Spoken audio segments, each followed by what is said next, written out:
गोपियां तो गोपियां पीछे पड़ गई, अरे बहन कहाँ से आई हो, तुम्हारा गांव कौन सा है, तुम क्या लगती हो नंद बाबा की, और तुम बड़ी अच्छी हो, बड़ी सुंदर दिख रही हो। हाय हाय हाय हाय, शादी ब्याह में किसी महिला को कोई महिला ये कह दे आज तुम बड़ी सुंदर लग रही हो, फिर तो तुम उनसे घर की, कुआं की, चूल्हे की, पति की और कई बीवियों की सब कहानी सुन लो।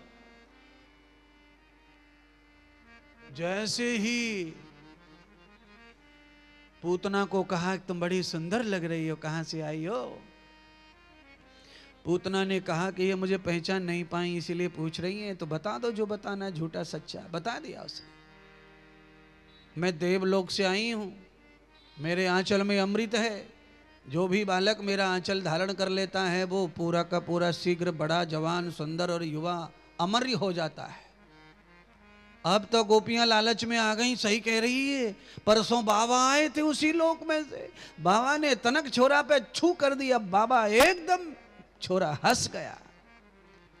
एक असली बाबा के चक्कर में नल की नकली बाई पहचान में नहीं आई।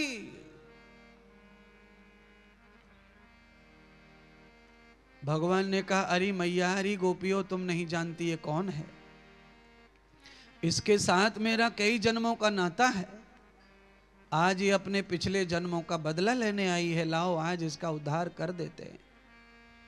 भगवान ने ऐसी बुद्धि फेर दी, सब गोपियों की सब चली गई अपने अपनी तैयारी करने। लाला रोने लग गए, यशोदा दौड़ के पहुंची, पालने पे लाला को उठाया, गोद में लिया। लाला कहाँ चुप होते, क्योंकि भगवान तो इस समय बनावटी और योजना से रो रहे थे। पूतना की बुद्धि को भी भगवान ने भंवर में डाल दिया। पूतना कहने लगी अरे गोपी, ये बालक चुप नहीं होगा, जब तक ये मेरी गोद में नहीं आएगा तब तक। यशोदा ने झट से गोद में पकड़ा दिया। अरे बहन, कौन मां अपने बच्चे को रोता देख सकती है, आपकी गोद में शांति मिले तो आप ग्रहण करो, मेरे बच्चे के आंसू पहुंचो, मेरे बच्चे का दुख दूर हो जाए। पूतना की गोद में गए भगवान, ऐसी लीलाधारी नाटक कर रहे, झट चुप हो गए।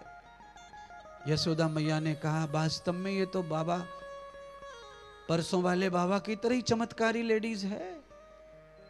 उस समय लेडीज तो नहीं होगी, औरत तो कहा होगा, पर समय ऐसा चल रहा है कि हम अनपढ़ भी लेडीज बोल रहे हैं। हम तो 4-6 अक्षर पढ़ भी लिए हैं, पर कई तो बिल्कुल पढ़े लिखे नहीं है गांव में, वो भी यही बोलते हैं। अंग्रेजी तो हिंदी बन गई है आजकल, मराठी में कई शब्द हिंदी के जगह अंग्रेजी, अंग्रेजी की जगह मराठी में कई जगह घुसड़ी पड़ी है। अब कथा में भी अंग्रेजी के शब्द न चाह के भी बोले जा रहे हैं, हमारे मुंह से व्यवहार में आ गया सब। आइए, भगवान कहते हैं पूतना का उद्धार करना ही पड़ेगा। यशोदा को कहा तुम भी जाओ, अपने लाला के स्नान की तैयारी करो। अरे मैं तुम्हारे लाला को दूध पिलाऊंगी और सुला के चली जाऊंगी। यशोदा भी बहकावे में आ गई माया के, और राम को छोड़ के यशोदा काम में लग गई। पूतना ने दूध का आंचल मुंह में रखा। भगवान ने ऐसी लीला की कि अब तू थोड़ी मां बनी ही गई है तो लाओ दूध भी पैदा कर दे, तेरा धर्म पूरा हो जाएगा। आंचल में दूध प्रकट कर दिया ठाकुर जी ने, दूध को ग्रहण भी करने लग गए। अचानक पूतना को पता चल गया दिमाग में, हे मैं तो मारने आई थी, मैं तो इसे जिंदा कर रही हूं, कंस कहां छोड़ेगा मुझे। भाव बदला पूतना का, विचार बदले, दिल और दिमाग में हिंसा, क्रोध आया, जहर बन गया दूध। भगवान ने शंकर को कहा महादेव, परसों आए थे, अभी नजदीक होंगे, लौट आओ, क्योंकि हम इसे मारेंगे तो इसका उद्धार नहीं होगा। उद्धार करने का काम शिव तुम्हारा ही है, और ये मेरी मां है, पल भर के लिए इसने ममत्व दिया है, इसलिए पुत्र पल भर का ही सही, इसका उद्धार मेरा कर्तव्य है। शंकर भगवान को बुलाकर विष्क भी समाप्त करवा दिया उसका, और प्राण भी समाप्त करवा दिए परमात्मा ने। पूतना का भगवान ने उद्धार करवा दिया। कर्म का फल है। सच्चे हृदय से पूतना ने जो किया पल भर के लिए तो सच्चा प्रकट भी हुआ। दूसरा इस कथा का भाव है कि कल साधु महात्मा का दर्शन भगवान को मिला, आज इसलिए पापी दुरात्मा के उस संकट से भगवान बच गए और ये संकट टल गया। इसीलिए अपने बाल गोपाल को साधु के चरणों में जरूर जरूर दंडवत प्रणाम माथा झुकवाने की आदत डालो। चाहे एक दिन मिल जाए, जहां मौका मिल जाए वहां प्रणाम जरूर करवाओ। ना जाने वो प्रणाम कहां काम आ जाएगा, कहां रक्षा कर देगा। अभिवादनस्य शीलस्य नित्यं वृद्धे पसेवन चत्वार तस्य वर्धन्ते आयुर्विद्या यशो बलम। महापुरुषों को बंधन प्रणाम करने से 4 चीजें सहज बढ़ती हैं, आयु, विद्या, यश और बल। जीवन अजन्मा हो जाता है, आयु अजन्मा हो जाती है, विद्या अपार हो जाती है और हर काम में सफलता मिलती है जीवन को। प्रणाम करने का ये यश है। पहले सब लोग युद्ध में जाते थे तो सब अपने माता पिता के, पूर्वजों के, मूर्तियों के, चित्रों के सेवा पूजा प्रणाम करके निकलते थे।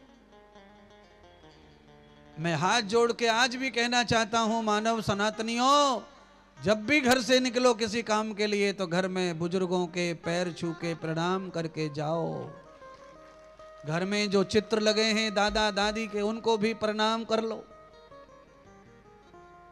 क्यों? खंबे से निकल सकते हैं नरसिंह तो चित्र में से भी निकल सकते हैं। तुम्हारा भाव अच्छा करो, नियम अच्छा करो, परंपरा अच्छी करो। आदत अच्छी नहीं रहेगी तो फल भी अच्छे नहीं बचेंगे। अच्छा, ओके बाय टाटा। अरे ओके बाय टाटा मतलब क्या? अर्थ क्या है इसका? टाटा का अर्थ क्या? टाटा का अर्थ तो बताओ। इसका मीनिंग तो होगा कोई कि नहीं? बाय बाय का, टाटा का कुछ तो मीनिंग होगा। मोबाइल में देख लो, सर्च कर दो, मुझे भी बता दो, मैं बता तो दूं कथा में सबको। टाटा का मतलब ये है। आदमी पगलाया हुआ है, बस शब्द झूठे पकड़ लिए और उन्हीं को रौंद रहा है, उन्हीं पे जी रहा है, उन्हीं पे मर रहा है। और ओके बाय टाटा करने में आदमी को लगता है कि हम बड़े आलीशान परिवार में पैदा हुए, हम बड़े खानदानी हैं। अगर हमने टाटा बाय बाय नहीं किया तो हम तो अनपढ़ गंवार उल्लू कहलाएंगे। अरे महाराज, जाते समय प्रणाम करने की आदत डालो, प्रणाम करने की कमाल देखो।